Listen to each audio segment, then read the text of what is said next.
周，第一阶段跑组已经结束。咱们就非要干一件顶天立地的事儿。对不起。等你是个咖，才有资格掉眼泪。本周市场答疑会即将开始，欢迎大家来到今天我们的市场答疑会。我们也将所有的议员分成了头部演员、腰部演员、尾部演员。议员们又将面临怎样的考验？关于市场，你们有任何演技上角色或者基层生存行业发展的问题，都可以向咱提问。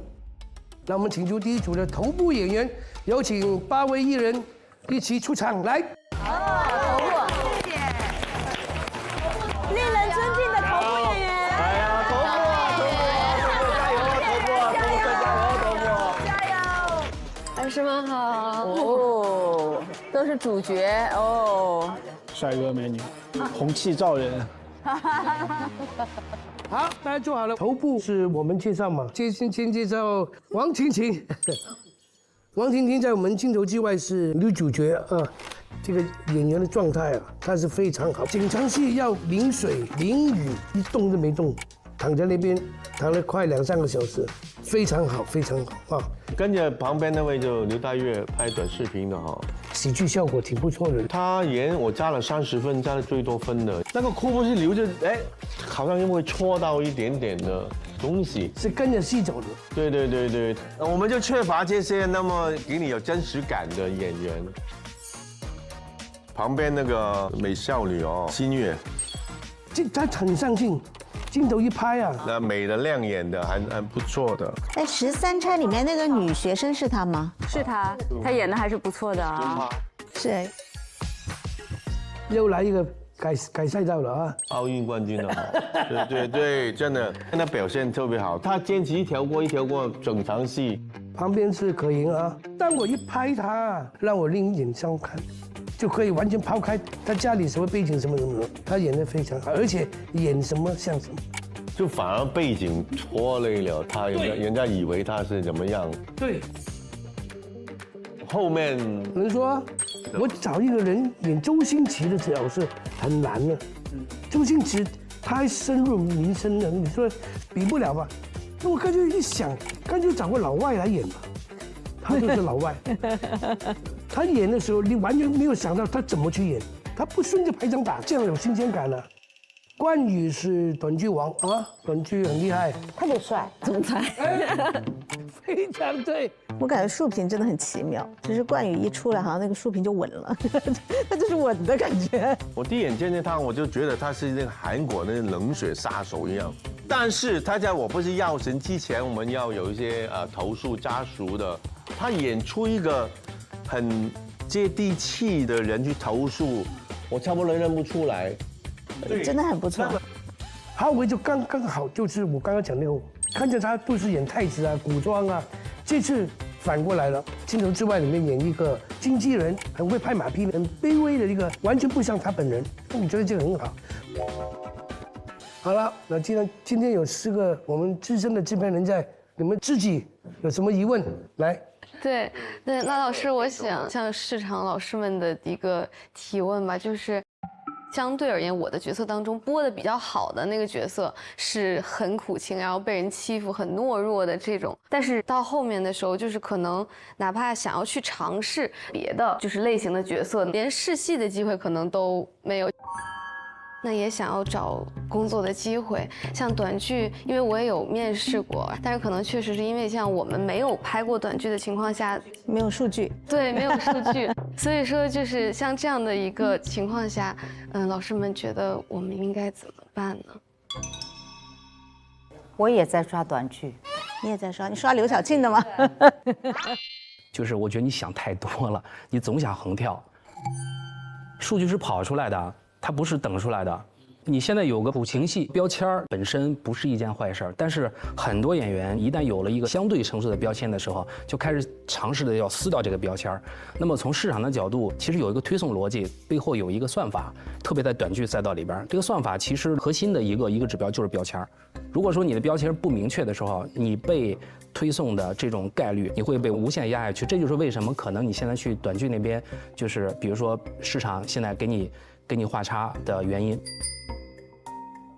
我听过一句话，他说：“你知道吗？你身上这个标签是你努力了多久多久我才贴上了。对，你不能贴上你就想着撕。”是的，因为实际上来讲，现在在精品短剧里面非常差演技很好的演员，那其实都是短剧演员在相互消化，换成恋爱。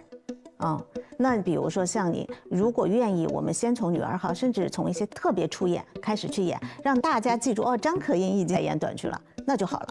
明白，谢谢老师。但我觉得真的市场变化太快了，我们可以看到现在很多短剧演员真的他们的饭是吃不完的。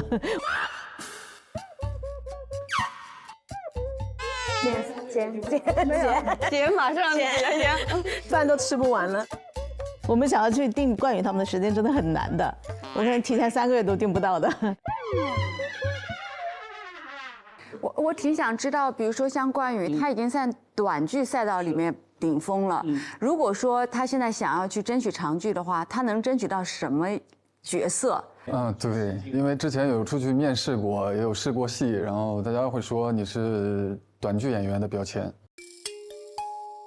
我有一个非常就是现实的问题，你肯定不会让他演男一，在长剧里。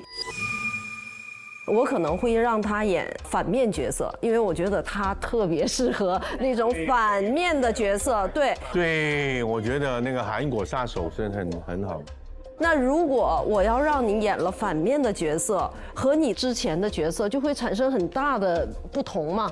那在这种时候，你会不会担心你回不去你的总裁了？所以可能你也面临着这个选择和挑战。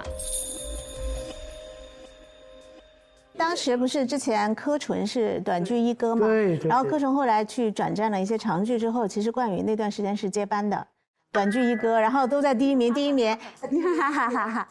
但是我昨天、今天我都查了短剧演员榜，他都出了50了啊。因为短剧是真的每天都在变，所以这是我对冠宇的建议啊。现阶段，我认为你是需要去挑一个很好的剧本，要留下一个作品，要让大家对你有印象。刘璇。我的问题是呢，像我们这些又不是科班出身，但是在某一个领域又有一些成就的这样的一个非职业的演员，在制片老师的眼里，会不会还给机会？是这样的，非科班并不是阻碍你就是进入这个行业的一个屏障。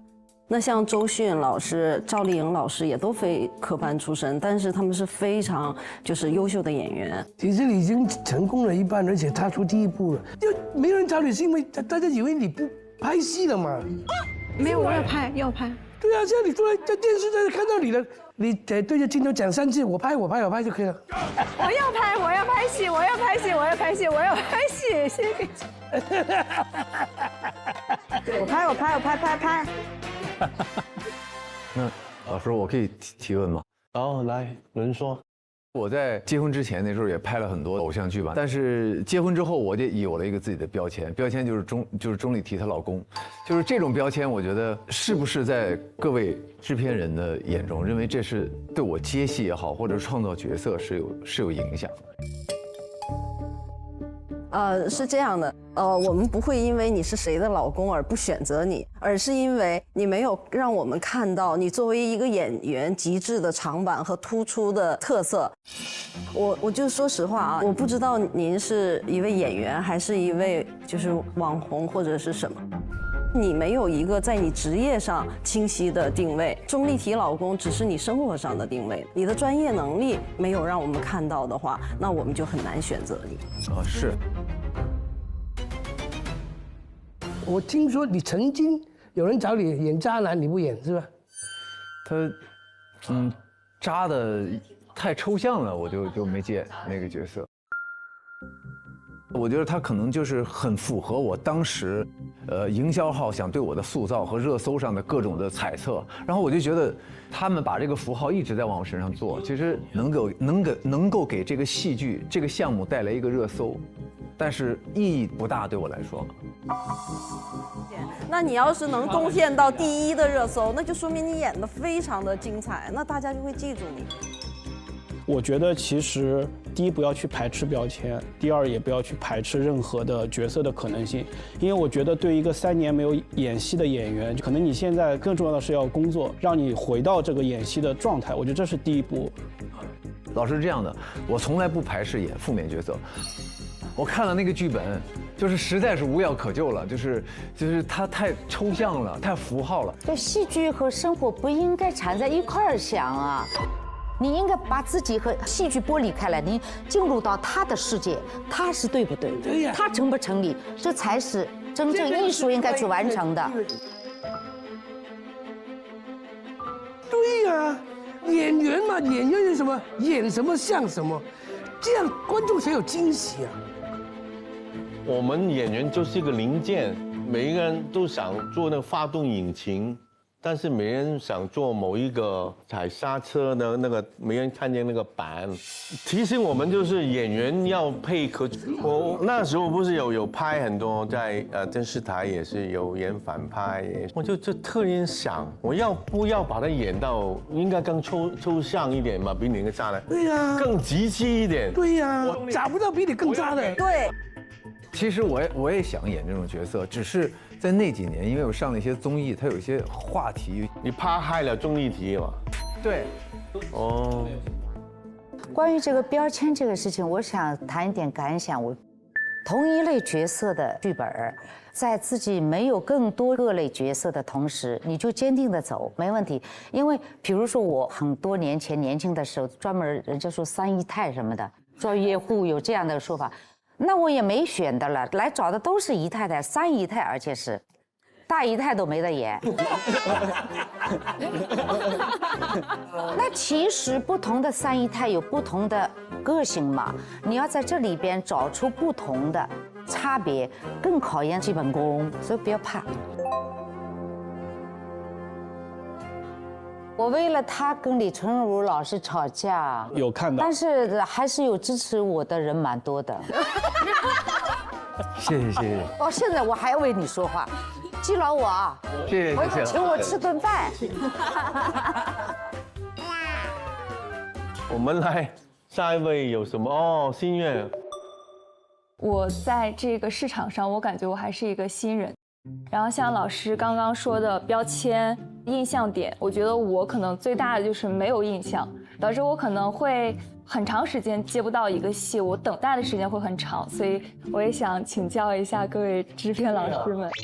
其实，在现在的市场上，00后的女演员就能扛打的是很断档的，但是呢，也有一些啊，像赵今麦，那还有像那个刘浩存什么，对。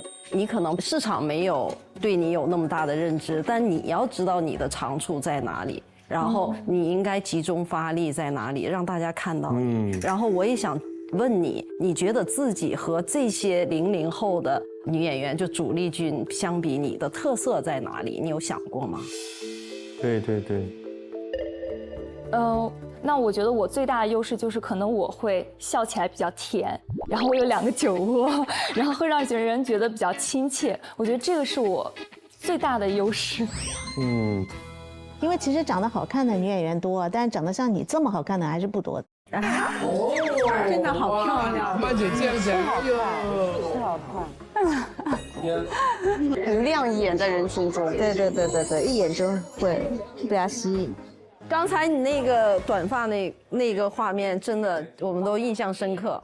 那我真的很惊艳，很惊艳，很好，很有电影感。那个特别电影哈。是这样的，我觉得对于上新月呢，它确实很美，但是美肯定是不够的。那么还有一点呢，就是金陵13钗的它的整个的片段，我都在他身边。其实我本来以为他也没有太多的表演经验，但是他真的能够迅速的找到，他极度的聪明，非常的聪明，而且当他找到了，他能够一直保持着一个状态当中不丢失。他找到的不光只是一个表演的方式，他找到的是这个角色内心的那种触动。很重要，这个很重要，真的。然后他那一个晚上真的表现的真的非常好，甚至有点让我觉得一个新人演员来讲非常了不起。那这个评价太高了，这个评价太高了。所以他觉得他值了。哎呦，那刹那我也很感动。哇，这真的是很高的评价。对，演戏演的不就是这个吗？对啊。你就慢慢演吧，我觉得你现在需要的就是时间去发酵。老师们好，我叫刘大月。我的本职工作是自媒体博主。我虽然有不错的粉丝量，但其实在长剧的市场里面，我是一个陌生的面孔。我短剧和长剧都没有拍过。我想请问一下老师们，我现在有没有被市场看到？然后市场愿不愿意认可我这样的新人演员？我觉得你更像一个内容创作者，而且呢，你拍出所有东西呢是那么的接着地气，几乎都是当下的社会痛点。我都觉得那都不叫表演，那就是生活中的就是叫自嘲吧。我觉得是可以的，因为你的粉丝量在哪儿？对，我都刷到过你很多次。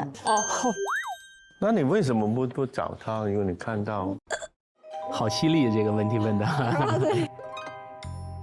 不，之前是不认识他，也不知道他要演戏。对。但是你的表演确实也是给了我惊喜的。谢谢老师。他确实是那些次很松弛。我觉得这可能就是一些拍短视频的博主啊，他们的一个自带的一个优点。短视频博主他有一种野生感，我觉得非常符合那个短剧的所有的要求。对啊，就很适合你的赛道。但是你如果到短剧赛道，你要做好也是一样从零开始的准备。对，因为其实你的粉丝他不会成为你的剧粉，你的粉丝他爱看的就还是你平时拍的那些，他比较垂直啊。我可以给你一个意见的吧？你已经有一个观众喜欢你的这个角度了。你是一个创作类型的演员了。其实你可以参与创作。所以你是主动的。大鹏是你的好好的镜子。大鹏说吊石先生，他变为演员，变为导演，现在很好啊。是的。大鹏啊，这个往这个路子。没准都能往导演方向去走一走。那好。超越导演，看看我的超越导演，老大天哪，那超越来了。这绝对不是开玩笑的。现在你有这么多的好朋友，这么多的同学，是写个短剧以后稿。你试试看，在你自己的所有的短片里面找他们来玩。对不对？我觉得今天给他们定位，在专家面前特别合适。就是我经历了那个事儿之后呢，我虽然拍了很多戏之前，但是我大部分都是合作了2、3次的团伙，不是团队。团伙好。对，但是我再去找他们，想要争取一下机会的时候，我还是会有点不好意思。你这样就把它寄养在个金鱼缸里面。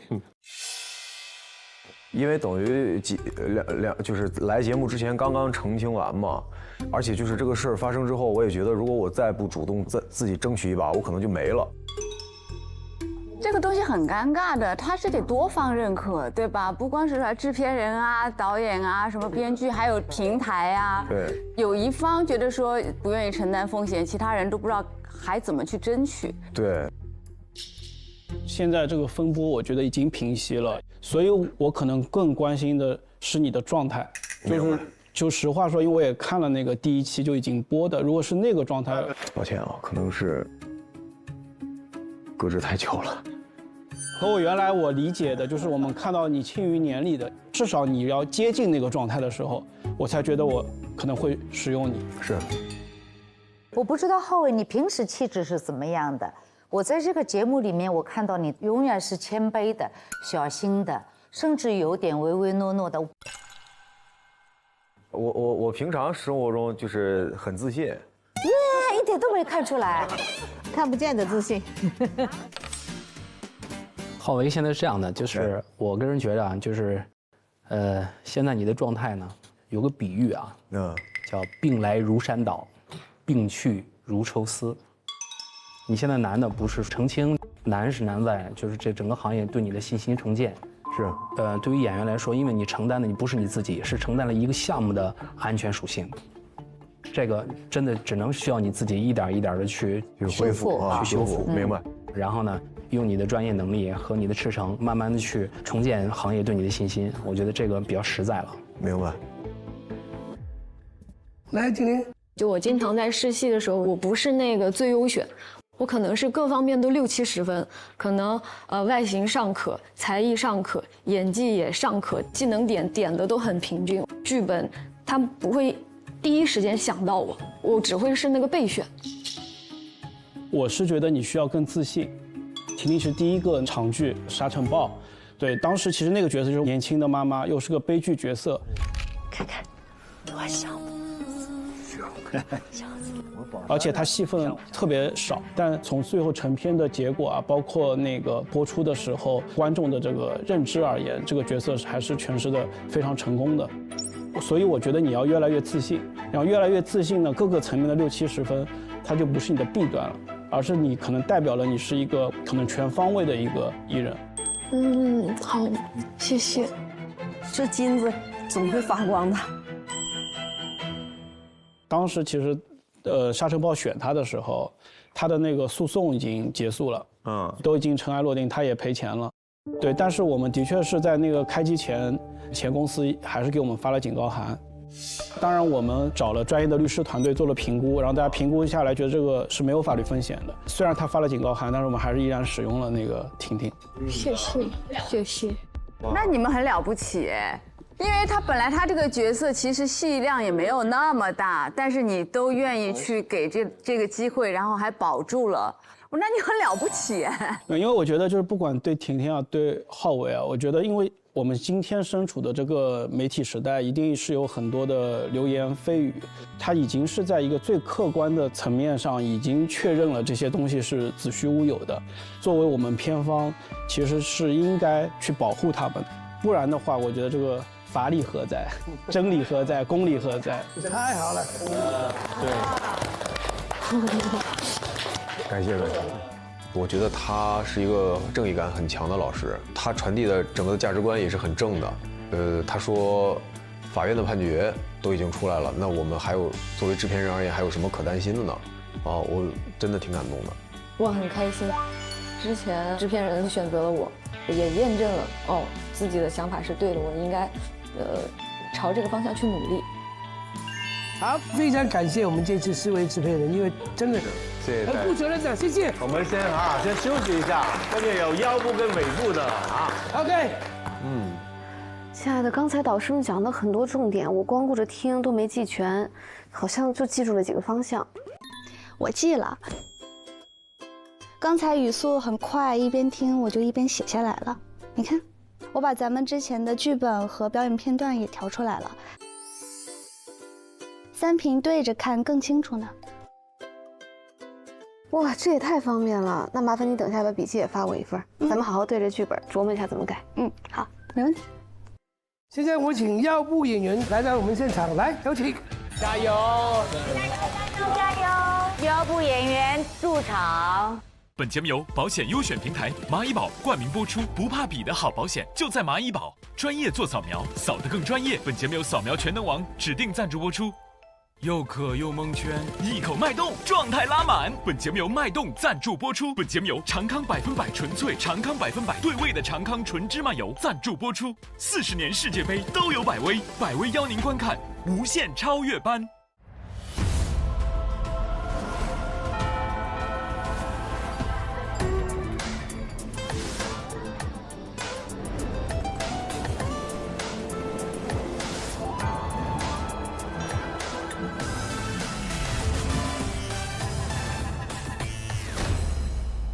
现在我请腰部演员来到我们现场，来，有请，加油！加油！腰部演员入场。腰部演员是最多的了。老师们好。嘿，老师们好。腰部演员，腰杆子挺直了。那我想向谢依霖老师提个问题啊。那你总去出演综艺，你有时间去打磨你的演技吗？确实是没有。所以我特想问你一个问题，在浪姐和我们这个节目当中，你为什么会选择我们？这比较尴尬了哦，就是要让你尴尬。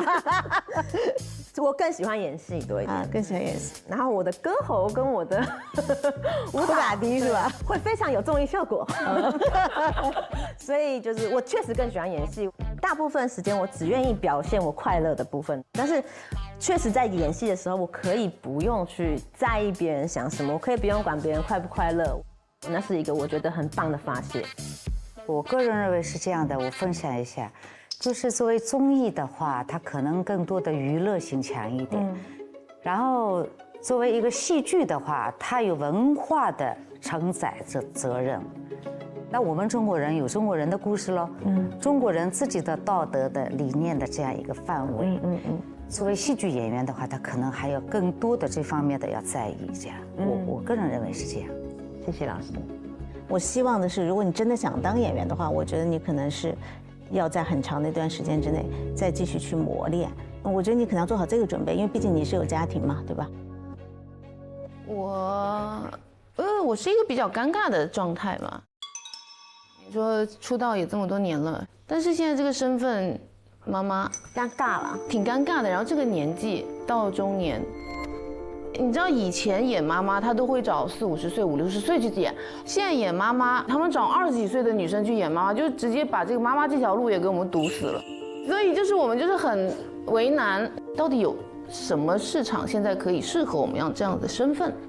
现在其实也是个中女的时代，对，不只是妈妈嘛，那种独立的女性，职场的，我觉得是有很多很适合你的。如果未来我有一个合适的角色，我肯定会去想到你的。啊，可以，谢谢。如果说真的有一个角色你很喜欢，但是我们只能够给到你一个新人的报酬，你会愿意吗？我非常想演戏，任何角色我都很想试。大家都会听见的，应该会有很多片约找你。那我愿意的，我真的愿意的。语音我是比较了解，因为刚拍完我的戏，跟柯纯一起。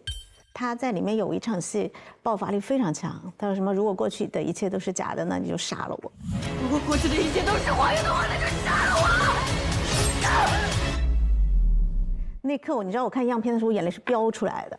就小小的身体，那么大的一个能量，大家只看到今天这个他，就是没有知道说他曾经是一个人，就是拖着行李箱，然后自己打车去拍戏。也没有化妆师，什么也没有，基本上就是我去片场看他的时候，都是要么就发着高烧，就不能停，还得一直拍。第一次走红毯，我不知道你们知不知道，被群嘲，就说他好土啊，然后说短剧演员都不能上桌。然后第二次走红毯，因为那天我也在，我就给他说晚上我们一起吃个饭吧，好久不见了。他说姐，我今天晚上不行，我要先试妆。他说明天早上我8点就要起来。我说你起来干嘛？他说我起来粘睫毛。我说你从8点就开始粘了，我晚上才走红毯。但是那次他真是惊艳了所有的人。我觉得其实就是这样的，就是你每一次你看到的他们的现在哦，我觉得是因为他背后真的付出了很多大家都看不到的东西。那你现在还是这个状况吗？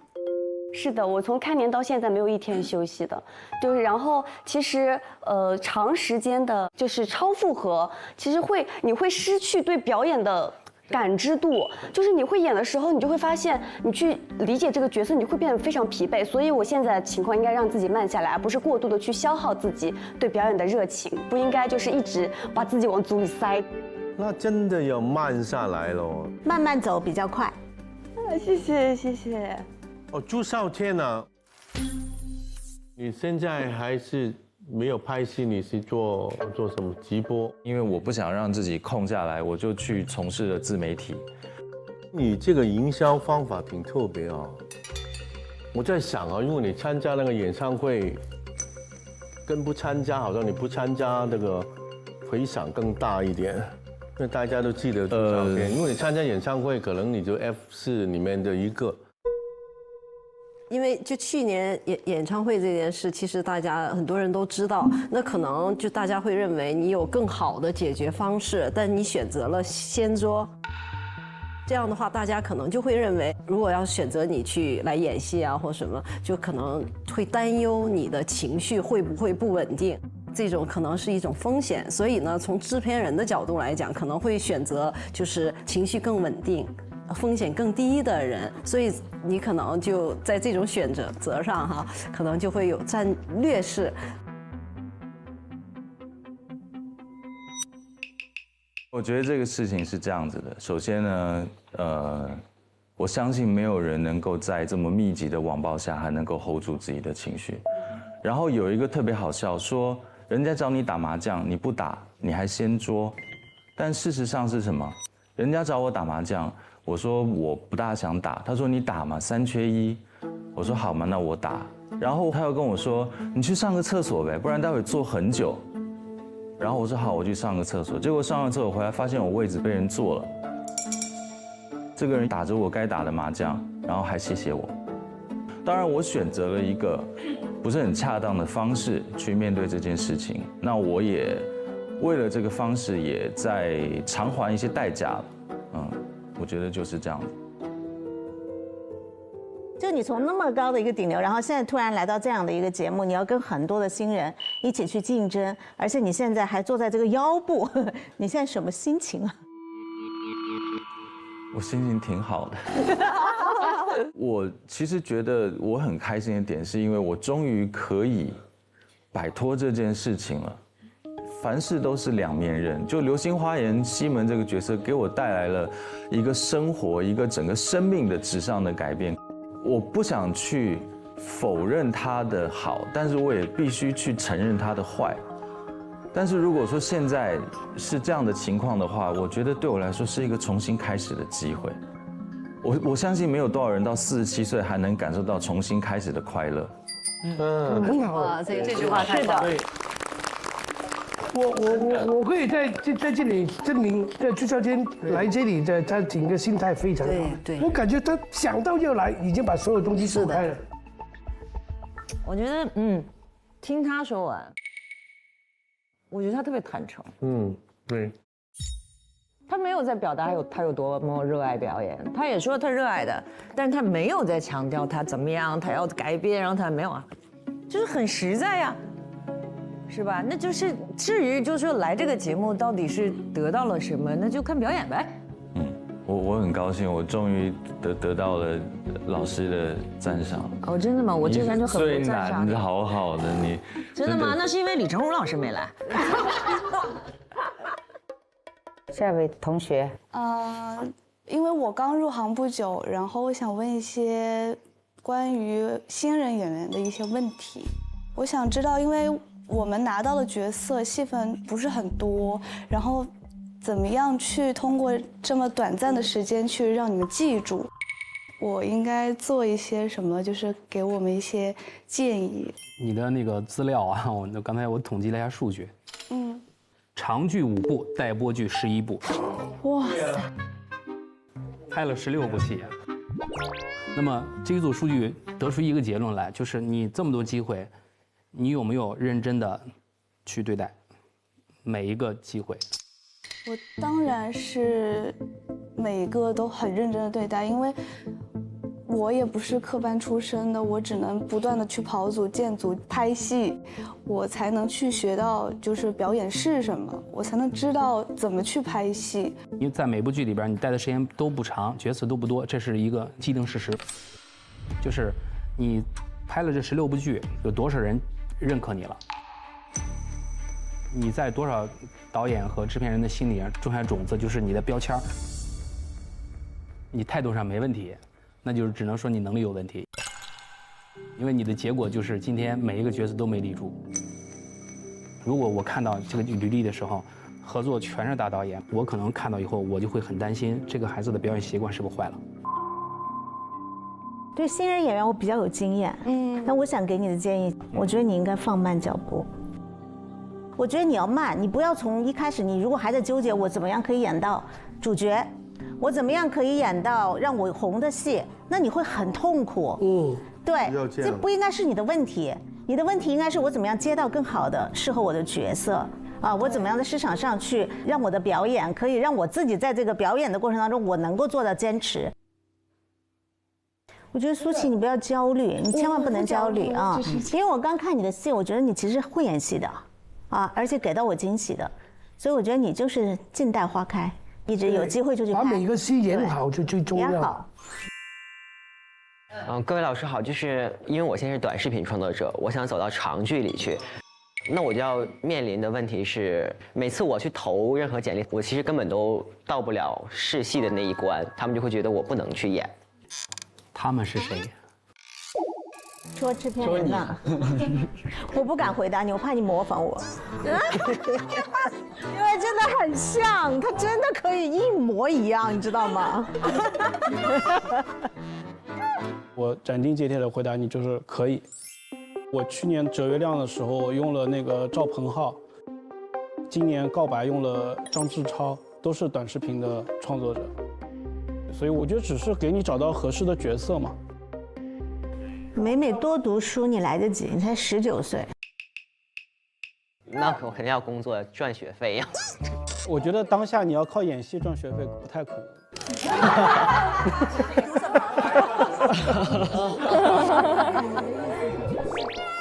老师好，我叫铁柱，我就是想，因为我跟各位议员们其实都不太一样，我就是想问一个问题，就是我的流量和我的梦想，我应该如何去选择？因为我是在动物园扮演孙悟空的，但如果说我要抽出一段时间去拍戏的情况下，那块我就要流量和梦想哦，或者说有好多的外地的朋友来到我的这家乡的时候，他就想说我就想过来看你的时候，但这天你就不在。不是你的梦想是什么？我的梦想就是拍戏。我觉得我能理解你的顾虑，实际上你是一个挺好的演员，你可能未来还是可以去得到一些角色，但是可能这段时间你代表的还是一个长春文旅的一个形象。你肩负着不光是你自己，大家对你是有期待的。那你怎么选择？是继续做一个有责任心的我们的文旅的一个代表，继续帮助我们旅游事业的发展，还是去追逐你自己的梦想？我觉得你的两难应该就两难在这儿。对，谢谢李老师。我觉得他身上接触了很多东西。就是你红了，跟梁朝伟那么红了，你还是长春出来的。这是长春的光荣啊！你没忘本就可以了嘛。你不能做一个永远趴在那边的那个人啊。现在你是这么年轻，你能趴几年？但是也有一个风险，他现在趴着还挺好。如果不趴了，出来了，他的梦想没实现，那怎么办？他趴出去不红，回去趴都没得趴了。对呀。我觉得只要你有这个冲动，就别回头。我们离开 TVB， 我们根本没得吃的，但我们的梦就要去拍电影，义无反顾就出去，因为在那里我都趴了10年了，在 TVB 虽然趴得挺好。其实我心里面一直想的就是，不管说是文旅也好，或者说当下现在这个流量也好，能够权衡的情况下，我尽量去权衡。如果说权衡不了的情况下，我也能放弃我的梦想。你要放弃你的梦想，对吗？但我觉得你为什么为什么委屈呢？我没有想过委屈，真的。他没有委屈，他内心是非常矛盾的，因为他是有梦想的人，但他也是知恩图报、有良心的人。对，其实你每一个年代都有不同的困扰吧。你说他现在口碑挺好的，好了，他一离开那个动物园了，所有人就该骂他了。那一骂就有舆情，那制片人们还敢用吗？他真的是。实话说，我个人觉得啊，你现在什么都不要去想，因为你的机会并没有来。如果他来了，我觉得其实大家都会去平衡和体谅，不光仅是你，还有你的家人也好，还有你身后的所有的粉丝也好，领导也好，对你好的一定会对大家都好。但这个机会还没有来的时候，你就做好当下的自己就够了。我觉得明白。我觉得你正视你自己内心的矛盾，然后记住一句话，就是跟着自己的心走。明白。因为你是为你自己来到这个世界的。加油，铁柱！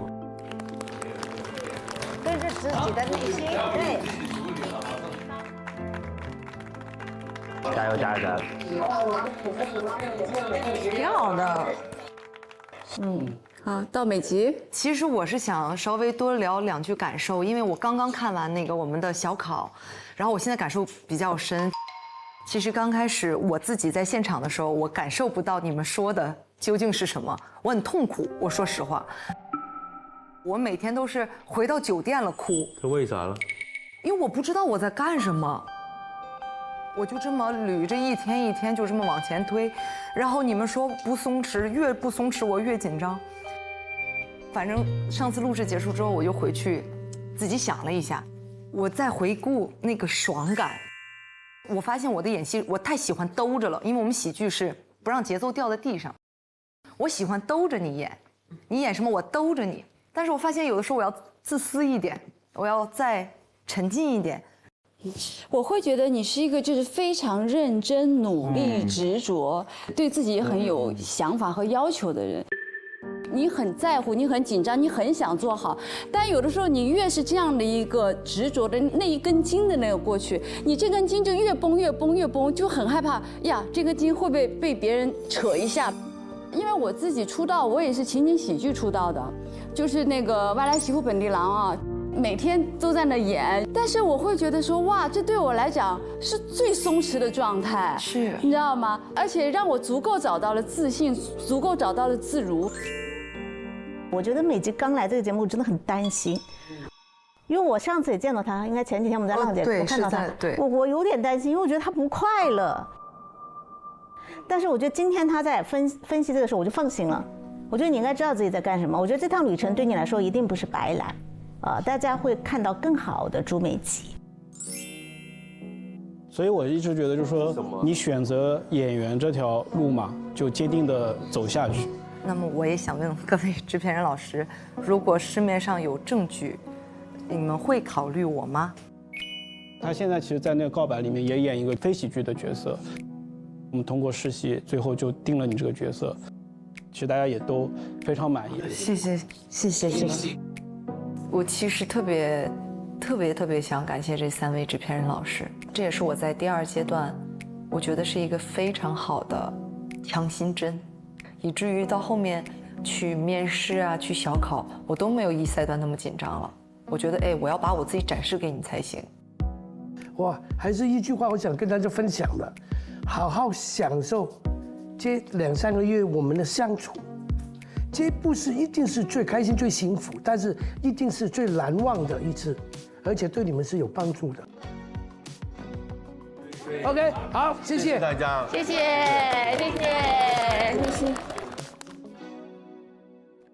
哎，每次这个导师说话都戳到我的内心。对姐，你看，好记性就不如烂笔头。我在这个表演作业里边，全都标好了。我也记了，但是就记得比较乱，我就习惯呢，到提前交的时候再整理。哎呀姐，这也太惊险了！你看我这个，我交表演作业、角色阐述的时候，我都会用这个扫描全能王，把纸质资料上的信息整理好，再扫描成 PDF， 直接编辑，字体格式不会乱，提交资料超好用，特别的丝滑。这么好用啊！哎呀姐，你看我能骗你吗？咱身边朋友现在都在用，把细节做好，才能更有底气。整起来，来下载。好，那现在我们轮到尾部演员了，有请他们到现场，有请。加油！龙套组，龙套组，我们是。加油！来，给尾部演员鼓个掌吧。尾部演员，好，尾部了。太伤人了，这个标题。哇，全部都是男生啊，尾部的。对，全部男生。对的，汉子组。来，请坐。龙套演员只是各位暂时的分组啊。如果人生是这样就麻烦了，就永远选不上。天豪，你是我2个剧的男主哎。啊？对呀，你居然到这儿来跑龙套。为什么没有选上这些主角的角色？可能我在现场小考的时候，可能随机应变的这个能力可能就我发现有一个事情就是，也不怪他们完全生活中没有机会给他们演别的。其实还行啊，都还行啊，一引导他做得到。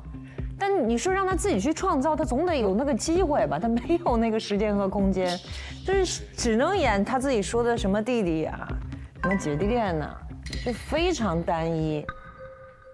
他有在我那儿演个喜剧。对，我在雪曼姐那儿2部戏都挑战了一个不太一样的角色。那你也感谢雪曼姐呀，就是因为其实大家就为了安全嘛，肯定都是用方便的，能给机会去演个别的挺难的。其实现在，对，其实我在拍短剧，在挑选剧本当中，也是一直想要多尝试不一样的角色，所以来了无限超越班也是想要多体验一些不一样的。对，在这儿是有这个好处。对，给你演那个片头那个药神的那个片头那个就挺好的，不错呀。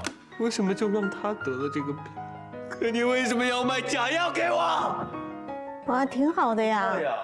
然后我也特别想问一下各位，我们要怎么样的一个特质会更容易让你们接受短剧演员来演长剧？我们的有一个特点啊，就比较能熬，比较能快速记词。就你刚刚说的那个熬啊、记词啊，我觉得那个可能都是演员的基本素质。我觉得他也不是说短剧演员的特点，我觉得长剧演员也要具备这样的素质。我觉得他的外在形象很好，然后谢谢。我要是选择一些就是青春爱情的这类剧，可能会想到你。对。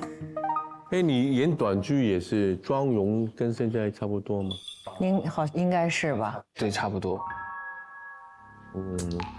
因为我觉得哈，包括王朔啊，化一个妆啊，会影响你整个人的感觉。我就觉得你的妆会，王朔也一样，害了你，就永远。郑宇老师眼神很毒，我觉得确实是要放下偶像包袱，因为你是要当演员，你不是要当 idol。你们的刘海是统一的，年轻男孩统一刘海是这样吗？我们第2期的时候同样一模一样的话，我们说是一个造型师，这么所有男孩都是同样的头发，都是刘海那么厚，而且现在的审美嘛，帅哥审美就这样啊。那我想问一下老师们，就是演技、颜值、流量还有资源，哪个更重要？一个都不能缺，都重要。我把这个逻辑关系给你捋一下吧。刚才说的第一个关键词是流量，把那个副词补齐的话，就是有流量，这是个结果，这是我们所有人奋斗的目标。后边那关键词演技和颜值，这2个呢是你的基础，就是你要通过足够的资源，才有可能催生出你有流量这个结果。那么你有流量，那么你就会获得更多的资源，一切的基础回到你自己本身上。那么颜值你改不了了，你的颜值是与生俱来的，爸爸妈妈给的，你只能拼演技。我想安慰一下黄硕，因为我觉得你问这个问题的时候，包括刚才你在我面前整体呈现出来的状态都是不够自信。但我觉得你看刚刚提的4点啊，第一个颜值你肯定有，不然你也不会被选中，对吧？第2个资源肯定有，不然你也不会坐到这儿。第3个演技，你不用担心的，你还有很多的时间去锻炼你的演技。流量其实你算有的啦，你才10几岁，你啥都有，你已经赢在起跑线上了，你着什么急啊？还是学习的年龄哎，年轻就是财富。年轻啊，年轻就有一切可能了。我觉得就是往前跑就对了，一直往前跑。好，谢老师。我就觉得今天你们几个进来跟上次我看到你们状态完全不一样。你们今天是蔫儿的，以为是尾部演员了是吧？那没必要，因为尾部它这是阶段性的，有这样那样的原因造成的，并不等于决定你们以后就是尾部了，不要影响你们的这个状态啊。你一定要这种开放性的，有很多可能性在你身上可以发生的，所以你要自信，眼睛里要有光。你看进来，你看他今天都蔫儿了，蔫儿什么蔫儿啊？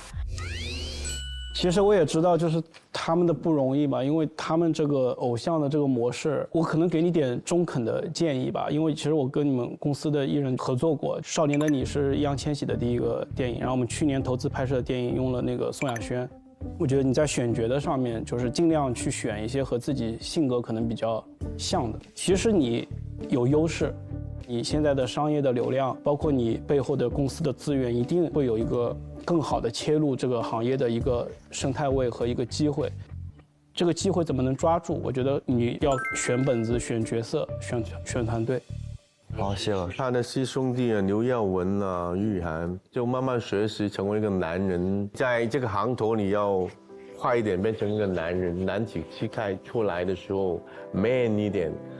好，虽然说我现在的演技就是还是不够足吧，但是我会一点一点往上爬的。我希望我也能成为一个好的演员。我就确实有点不太适应，因为这一次是我第一次用普通话去演戏。之前我以为自己可以应付到，但是后来突然间有一些即兴的，我就有点乱了，然后就不懂怎样去表达。语言问题。在我年轻的时候听过他的一首歌叫《蝴蝶来过这世界》。哦，对对。但是我非常非常喜欢那首歌，所以当时我用它写了一篇小说，然后我下个月的时候会用它拍一部短剧。希望有机会吧，我觉得以一种特别的方式，我们来让很多的故事继续去延续。哇，蝴蝶。我想讲一下殷凯，你怎么你好久没演出，没用你的本人演出了吗？是的，是的，因为之前动捕幕后，其实说白了是我在 Q 控场，我是觉得就是因为本身我的擅长的点是在动作戏上。但是志伟哥，你觉得他能打吗？能。我最早做过群演，做过武行，打过替身，做过。哦，那就可以。会打，上过擂台，打过散打比赛。哦，打过。是吗？哇！也想问一下各位老师们，就是像我们这样的类型的演员，在长剧或短剧，或者是在你们的眼中，他还有没有市场？反正在我这儿是有的，因为我们经常都请不起武打演员。其实如果真的是认识你们，或者说那个，我觉得其实是还蛮多机会的，就是可能你不能那么的挑，我要当主角啊，或者这个戏我一定要怎么样。我是觉得机会非常多，你要是住到很内去，那你肯定是接不完的戏。你们3个演那个上士，很出色。对，上士也很好。哇，太厉害了！其他人还有想表达的吗？我说一下吧。来，一心。为了当这个演员，其实我退出了这个综艺的这块工作很多年，就是为了让自己被掐灭，然后让大家忘掉我原来的那个形象。这10年以来，我就是会很努力琢磨演技。但是我觉得可能是不是有些演员他站在那里就一眼就觉得，哎，他就是这个角色。但是我这个感觉呢，就是好像你做的还可以，但不是非你不可的那种。你是说在超越班选，还是在外面的？就是这几次的这个竞选里面。我不是用这个标准的哦。谁好，不是因为外形的问题。我觉得就形象可能挺现实主义，但是演的我真的不觉得是现实主义。对，那他演出的问题是吧？非常抱歉，我必须得说实话，你知道吗？这是我们的家庭的痛嘛。我想给王家留个后。新郎，把我演崩溃了，笑死我。还是要多琢磨一下。因为我首先就是一个没有作品、没有知名度，然后也没有经验的演员，所以我就是在外面跑组，我就感觉到升上一个龙套角色，我都是觉得对我天大的恩赐，就这种感觉。我觉得可能你和你的经纪人得多认识一些副导演，因为确实大家都不太认识你。其实你的要求并不高，因为只有副导演他能够天天把你的照片往上递，你知道吗？有涛老师，我特别认同。可能大家以前有个误区，就是其实我觉得，就是我们的制片人其实往往可能最多就是男一女一，我们有的时候可能会亲自的下场来谈，甚至男二女二的时候，其实大量的是会交给那个 casting， 交给副导演，就是他们像 HR 一样，他们先把材料收上来，就是你可能 HR 都没有收到你的材料。这个是问题啊！你要求不高还不选你，为什么？因为你的演出方法要检讨一下，你是舞台的，你去想一下吧。可能为什么你要求不高还不选你？给他们打电话。然后出去打架。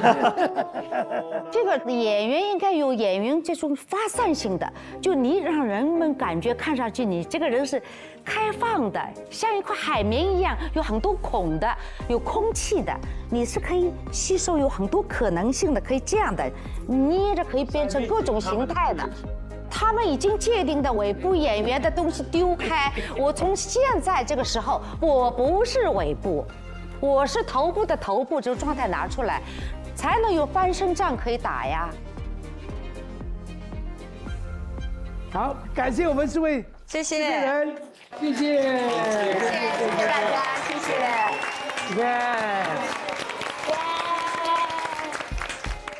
为我们带来那么多的真实的行业反馈啊，相信各位艺人也真的得到新的启发和思考了，在未来的市场竞争中，能够更清晰的进行我们自我的定位，更有效的提升我们自己在市场的竞争力。今天这个市场的大议会呢，到了这里就结束了，感谢大家，谢谢，谢谢，谢谢。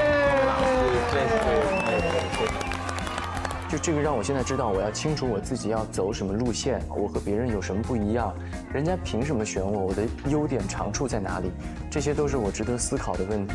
收获到了很多，我觉得还是要找到自己的定位和辨识度，这个是我今后努力的一个方向。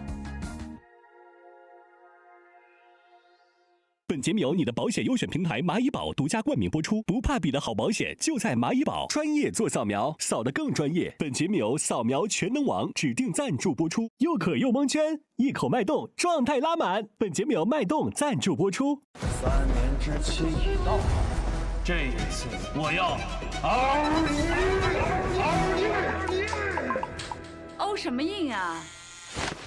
万一赔了呢？老婆孩子怎么办？你不知道蚂蚁保上有储蓄型保险吗？别光想着一天，你每个月放点闲钱进去，先努力撑到第2级呗。蚂蚁保储蓄型保险，大牌保资，安全稳健，保底收益写进合同里。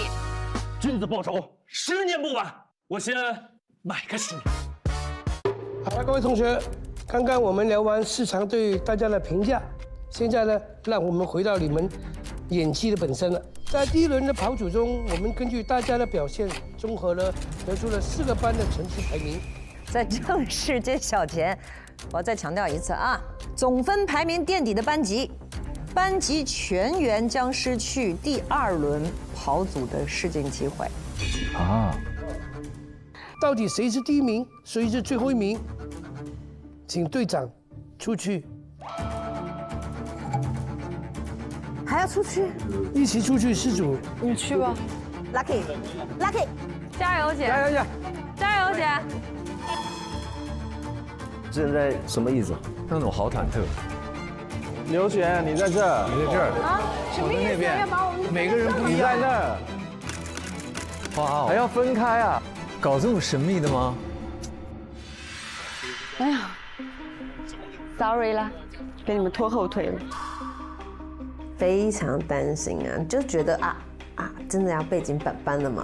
还是挺担心的，因为在上一期结束的时候，我们跟第3、第4之间其实分差很接近。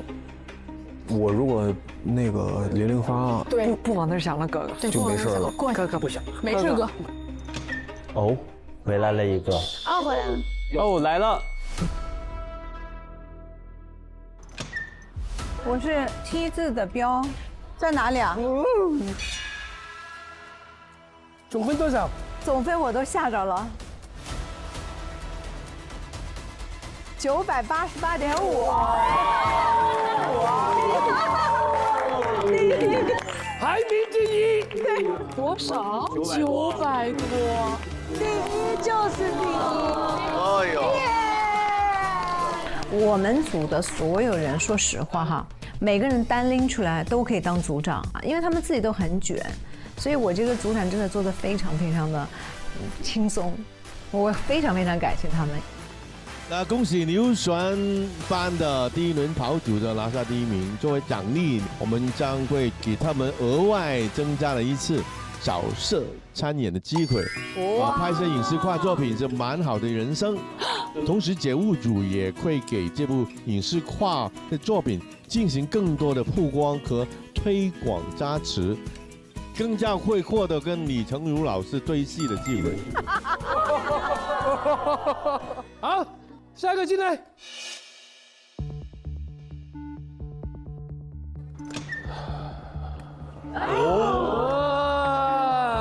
第几天？那是第2。哎，啊，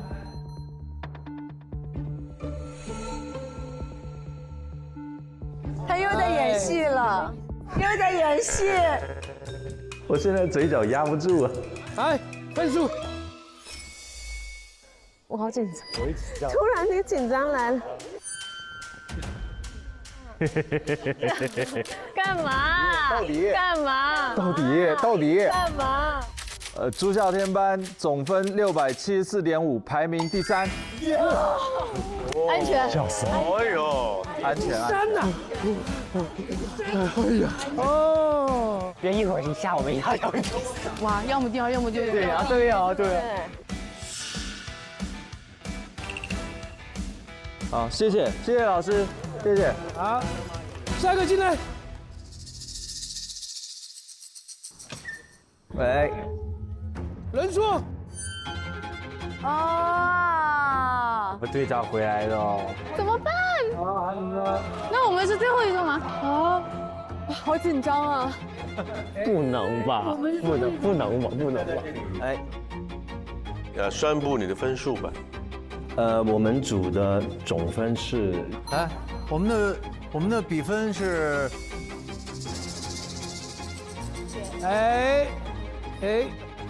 悬念。我们组的总分是634分，我们排名第4位。没关系，没关系。我们的特别吉利啊，828，828。我们是第2名。耶！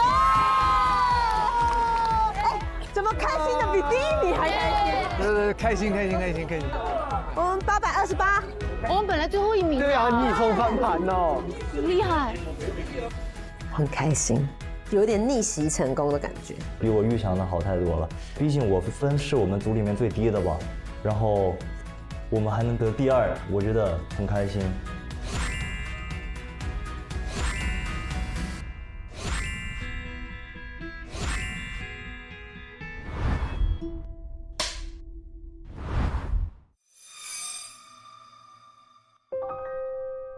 那一刻我很懊悔，就是我真的会接受不了这种事情，我很难接受，会有一些自责吧，拖大家后腿了。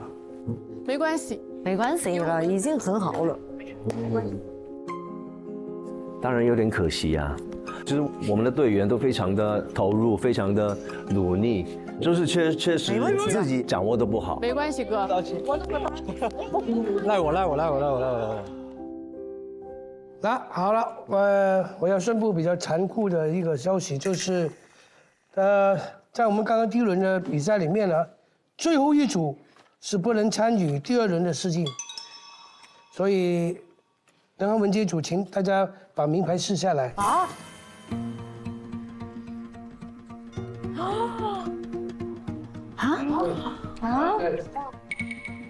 对，连名都没有了。然后外面车子就在等你们了，你们可以坐车回去先休息。啊？什么？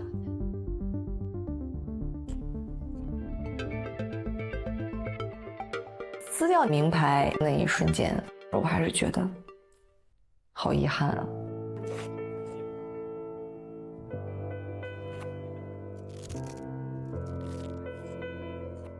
好遗憾啊，这个团队就走到这儿了，甚至失去了跟别人竞争的资格。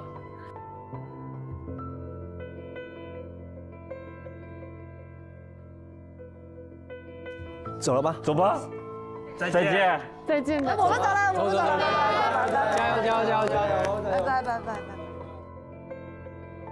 有一点儿不相信，真的就这么走了？我再偷看一眼。结束啦？这个残酷性这么高吗？拜拜。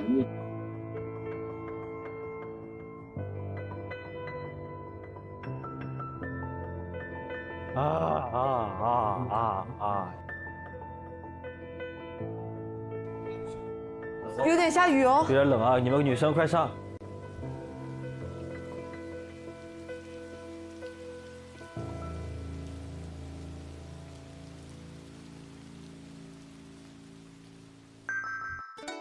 哎，我想你们3个被选出来，但是我还没定谁演谁的。保险，哎，你比如说，哎，你先卖一个保险给我，对，销售一个。吴老师这么帅，考不考虑买个保险？保什么？保我的帅脸吗？保你的美貌。那你呢？你我给你推销就是那个人身安全险、大病险啊这些，或者是车险也可以。都会开车嘛？对，车险也可以。就是大哥，那个我们这个保险呢，您这个一家不管几口人，肯定都能够就是有这个额外的优惠，一定是比之前的任何一年优惠都要就是力度要大。所以说今年不买的话，将会错过。哦，今年打折啊！您跟姐就是这个保险就咱都包了。哎呦，我们包吗？哎，我想买了。所有人都有结构的东西特别好。其实我们可以无限笑一半呢，有一个叫笑险的东西，就是我们看到昨天前2天一个嘛，大家笑到肚子疼啊，笑到受伤。对，不好意思。你别笑了，主持人，眼泪飙出来。对，眼泪飙，我们可以无限笑班介绍大家买个叫笑险的东西，一直看无限笑班笑死人没命赔，但是我们可以，你家属可以有保险赔付，所以呢，安心的看无限笑班更开心，笑得更安心。哇！有个笑险的东西。老师，你演这个角色吗？想买了演这个角色。我觉得啊，你倒不觉得打劫，我觉得可以演吴曼妮嘞。如果这样，真的是可以试试看。你呀，你这有点生疏，一来就是帅哥的比较，还有跟着多学习一下，就应该演他的女助理，好不好？好。有一个适合余音的，就跟李成儒老师就一家人。因为那个人物呢起了很重要作用的，先保个密。好，现在人物你们有了，大家就慢慢研究一下剧本，好不好？我先去忙别的了。好的，老师。好的，拜拜，再见。谢谢老师。哇塞，我得去找一套这个职场的衣服，我先去找一下，然后我回去慢慢看，你们先看。拜拜，待会见。老师让我们了解一下关键情节，我不太懂。这个剧本的保险是什么呀？我之前看《蛮好的人生》了解过，储蓄型保险简单来说就是按计划把钱放进去，那保险呢就会按照约定复利增值。那是不是和基金什么的差不多？不一样，各有优势。像储蓄型保险，它的好处就是保底收益是写进合同里的，不会随着市场的情况变化呀亏本。这样啊，那像老李这种辛苦攒下的钱啊，确实不能接受损失。那这种稳健型增值的保险更适合他。对，储蓄型保险作为一种家庭财产配置的手段，很多人还都不了解。它除了年金，还有增额寿险、给孩子的教育金，这一些蚂蚁保上都有。而且蚂蚁保还精挑细选了安全稳健大保司的产品，收益是同类中第一梯队的。所以如果李哥了解了，那应该也不会那么焦虑了。没错，很多遗憾也是因为没有提前规划好。我也去支付宝搜索储蓄型保险了解一下，用储蓄型保险守护蛮好的人生。各位议员，接下来我们要马上开启第2轮的跑组。在影视行业当中，大量的优质项目为同性别的群像戏。为了考察演员在同类角色池当中能否塑造出独一无二的人物，本轮的考核将同时启动2个剧组。一部是男性的群像剧，一部是女性的群像剧。所有的艺员分为男生组和女生组，分别进行跑组试镜。每组演员仅参与对应性别的群像剧目的竞演。我来说一下比拼的规则啊。那上一轮咱们是这个班级战，那这一轮不是了。这一轮呢是个人战。哦。在影视化拍摄过程中，如果你的演技足够出色，监制将发放守护卡，表达对你的认可。得到守护卡的艺员将在第3轮跑组试镜中占有优势。请注意，守护卡是非常宝贵的，每个监制手里只有2张，2张哦。觉得好难呢，然后越来越难，越来越难。因为团队战变个人战了，有点紧张，不知道这个守护卡应该如何去争取，但是我先尽我最大的努力，我把我能想到的都先做了。尽人事，听天命，努力，努力再努力。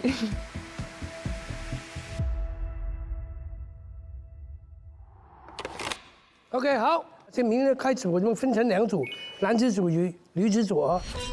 明天开始呢，我们就开始第2轮的跑组。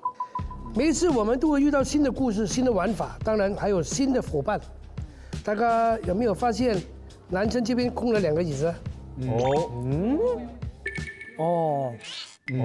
对，是。让我们一起来欢迎无限超班3届的学长，越演越好，每年必须跟大家见面的纪凌尘。